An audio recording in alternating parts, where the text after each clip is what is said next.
Vamos a empezar a hablar de una enfermedad de las aves producida por micobacterias.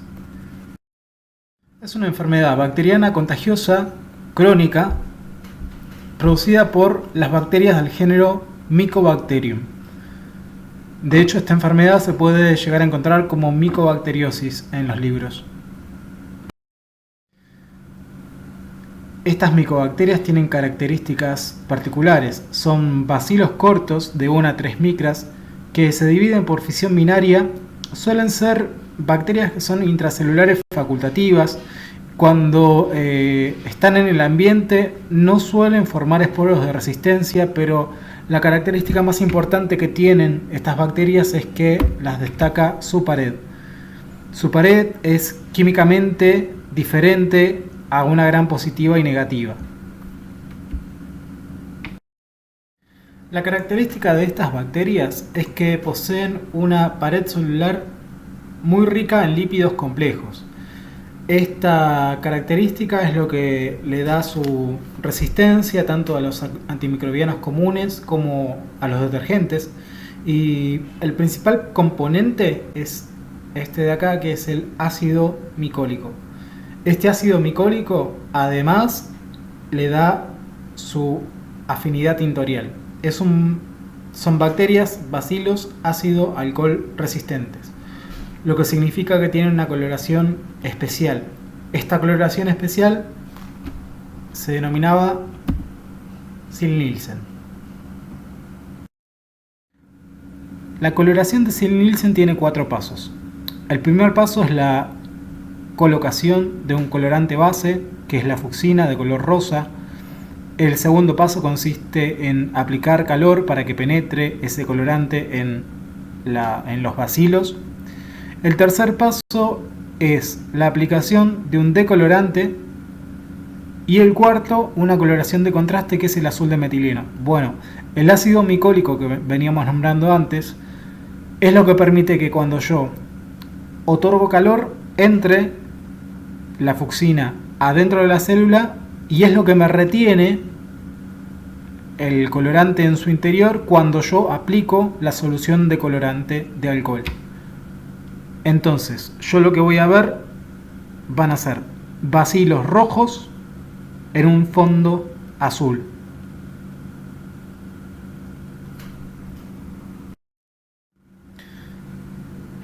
Para aislar esta bacteria se utiliza un medio especial que tiene yema de huevo y el agregado de micobactina, que es un sideróforo. Tarda bastante en crecer, semanas, meses, y las colonias que desarrolla son de color amarillento, redondeadas y con el centro deprimido. Existen 2 especies más importantes que afectan a las aves. Una es Mycobacterium avium, subespecie avium, que afecta todo lo que son animales de corral. La otra especie es Mycobacterium genavense. Mycobacterium genavense afecta a los citácidos y a los paseriformes principalmente. En esta tabla lo que podemos ver es que existen 3 serotipos que afectan a las aves. El 1 y el 2 afectan a las aves domésticas, y el 2 y el 3 afectan a las aves silvestres. Van a ver esta sigla, que es MAC, viene del inglés Mycobacterium avium complex, y quiere decir que existe un complejo, o sea, un grupo de bacterias que son muy semejantes filogenéticamente con Mycobacterium avium, y se las ordena dentro del mismo complejo. Por eso acá también tenemos otros que, por ejemplo, ganado de tipo 1 y 2, cerdos 1, 2, 4 y 8, conejos 1 y 2, humanos 1, 4, 20, 23, 25. Bueno, hay varios. Para que lo tengan en cuenta si ven esta sigla. Es una enfermedad que afecta a los animales que viven demasiado tiempo, como por ejemplo en las aves traspatio y en los animales que suelen ser muy longevos como los loros o también algunos paseriformes. Afecta a todas estas especies domésticas, gallinas, canarios, patos, palomas, pavos y faisanes. Y no solamente afecta a las especies domésticas, sino que también tenemos reportes de susceptibilidad en animales silvestres. Afecta a las rapaces, tanto nocturnas como diurnas, afecta a los cisnes, las gaviotas, flamencos, citácidos y la familia de los córvidos, de los cuervos. El Mycobacterium avium puede afectar a muchos animales, dentro de los cuales obviamente las aves son las más susceptibles, pero puede afectar a los cerdos, los bisones, los conejos y los rumiantes, tanto domésticos como silvestres. Recordemos que en los rumiantes producía estas lesiones en intestino de aspecto cerebroide, que esto se llamaba paratuberculosis bovina. Una enfermedad zoonótica que puede llegar a afectar a las personas, sobre todo a los inmunocomprometidos, que tengan enfermedades previas, principalmente de tipo pulmonar. Puede llegar a afectar a los extremos de la vida, tanto la niñez como la vejez, y principalmente a aquellas personas que estén expuestas a estos animales, propietarios de estas mascotas, cuidadores de zoológico o veterinarios. La transmisión principal es feco-oral, o sea, digestiva. Se elimina por materia fecal e ingresa en otros animales por ingestión. Secundariamente por aerosoles. Existen reportes que puede llegar a haber una vía de transmisión de tipo vertical. Las fuentes principales, como son bacterias que están en el medio ambiente, son la cama de los animales silvestres, aves, roedores e incluso los cadáveres. Mycobacterium avium ingresa por vía digestiva, llega al intestino. El intestino lo que hace es reproducirse, coloniza todo el intestino y luego pasa por circulación portal al hígado.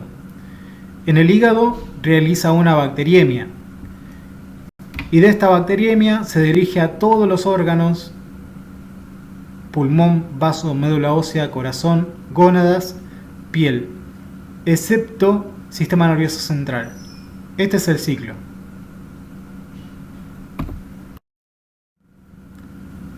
Los signos.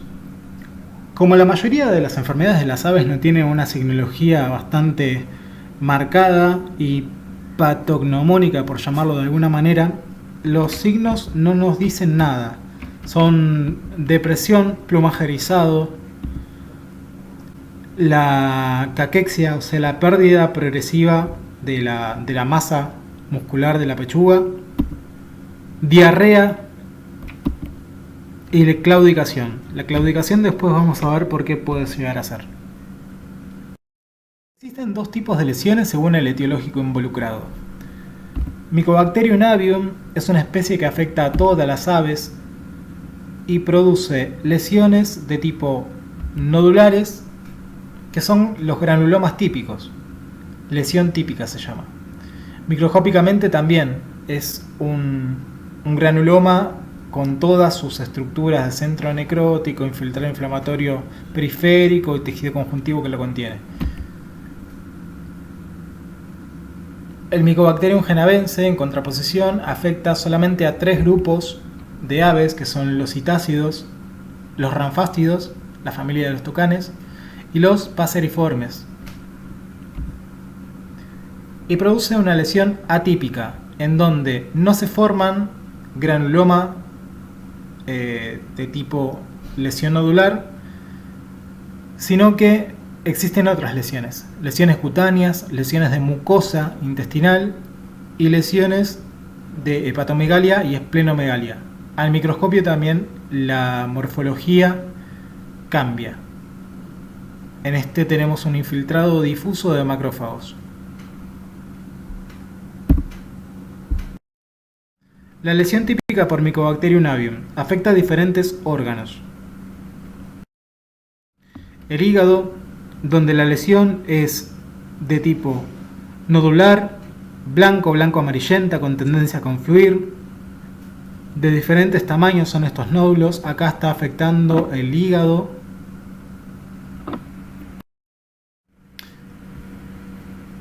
También hígado.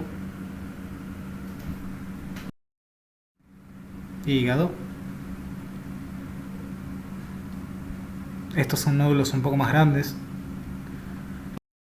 Los pulmones, que si hacen memoria, esto es muy parecido a otra enfermedad de tipo micótica que tenían las aves, estas nodulaciones. Después lo vamos a nombrar como diferencial. El vaso, la pared de intestino. La pared de intestino, este tipo de lesión, lo tenemos que diferenciar de una de las presentaciones de la colibacilosis, que era el coligranuloma de Harre. Incluso también lesiones en médula ósea. Por esto es que el ave puede llegar a tener claudicación. Si lo vemos en una radiografía, tenemos a la izquierda un ave normal y a la derecha, esto es fémur, tibiotarso, y miren este aspecto apolillado que tiene el tibiotarso en la placa. Bueno, esos son los nódulos de tuberculosis. Llegar a ver localizaciones nodulares más raras como un corazón o las gónadas. Y producir el granuloma típico, formado por un centro de necrosis gaseosa con un infiltrado inflamatorio periférico y tejido conjuntivo por fuera que lo contiene. El infiltrado inflamatorio de tipo mononuclear. A diferencia del mamífero, en las aves el granuloma no formaba esos cristales de mineralización. Es la principal diferencia.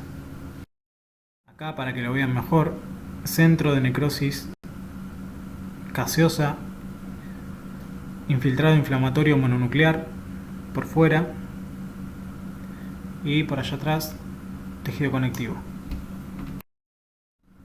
Los dos tipos de células más importantes son estas dos, pero la que principalmente se ve es la célula gigante de Langhans. Es la que siempre se va a ver en los cortes. Esta es muy difícil de ver. Acá les dejo un resumen de lo que acabamos de decir de la lesión típica. Pasamos al otro grupo, que son las lesiones producidas por Mycobacterium genavense o lesión atípica. En la lesión atípica lo que podemos ver es una hepatomegalia que se manifiesta con los bordes redondeados del hígado y además acá aparece un cambio de coloración. Además de hepatomegalia, que acá se ve mucho mejor lo de los bordes, tenemos esplenomegalia, el vaso agrandado. Esto es de un tucán, también hepatomegalia. Hay un diferencial con una enfermedad de los tucanes que se llama enfermedad de acumulación del hierro. Esto es un paseriforme. El hígado se ve a través de la piel, a trasluz, digamos, y sobrepasa el borde caudal de la quilla del esternón. Acá estaría el hígado. Puede llegar a dar lesiones en la piel, lesiones en la mucosa intestinal, a diferencia del anterior, que era Mycobacterium avium.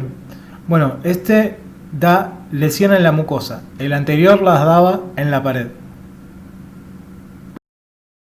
Acá en un aumento, como se ve, la vellosidad intestinal dilatada. Un corte histológico, esto es hematoxilina eosina. Todo esto, estos núcleos, son núcleos de macrófagos en el intestino. Se llaman macrófagos espumosos. Y esto es una coloración de Ziehl-Neelsen. Toda la vellosidad intestinal llena de micobacterias.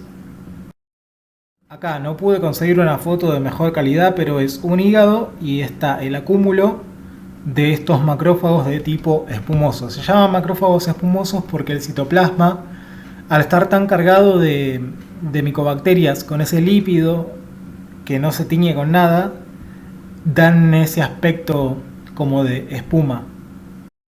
El aumento más de cerca. Todo esto de afuera, hepatocitos, y estos los macrófagos. Un resumen de lo que acabamos de decir, de la lesión atípica. Los diagnósticos diferenciales tenemos enfermedades de tipo tumoral, como leucosis linfoide y enfermedad de Marek, por esas lesiones nodulares en el hígado, por lesiones también en hígado y otros órganos. Tenemos entidades bacterianas como Salmonella, Staphylococcus, Pasteurella y Colibacillosis. Estas, obviamente que tengo que hacer un cultivo, ¿no? Por las lesiones en el hígado, Staphylococcus puede llegar a dar lesiones en hueso. Pasteurellosis también, lesiones en hígado, en vaso. La colibacillosis, por esa lesión que producía en la pared del intestino de aspecto nodular, que se llamaba coligranuloma de Harre, y de la entidad micótica, que es aspergillosis pulmonar, por esas lesiones nodulares en pulmón. Al diagnóstico se puede llegar por diferentes vías. Tenemos aislamiento en agar, Herold, yema de huevo y micobactina, que tardaba demasiado en crecer, tardaba semanas, incluso meses. No es la vía más rápida para llegar al diagnóstico.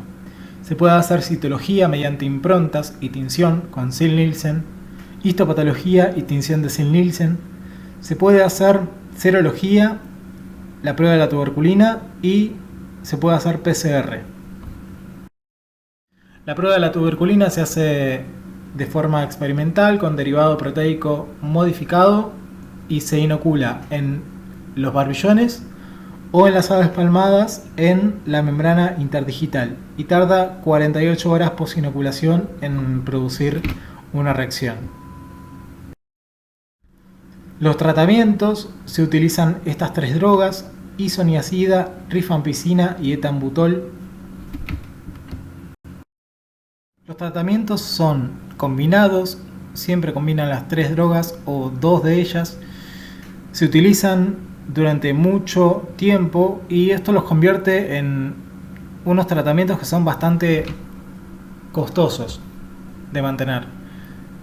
No todo el mundo los puede hacer, de hecho muchas de estas drogas solamente se reservan para lo que es medicina humana. En veterinaria es difícil de conseguir y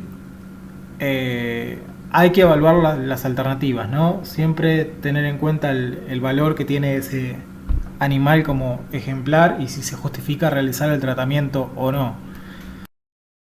Y por último tenemos que hacer hincapié en la prevención, o sea, la bioseguridad. Esta enfermedad se da mucho, la hemos visto en animales tras patio, principalmente. Si tienen preguntas, las pueden hacer en el foro de discusión.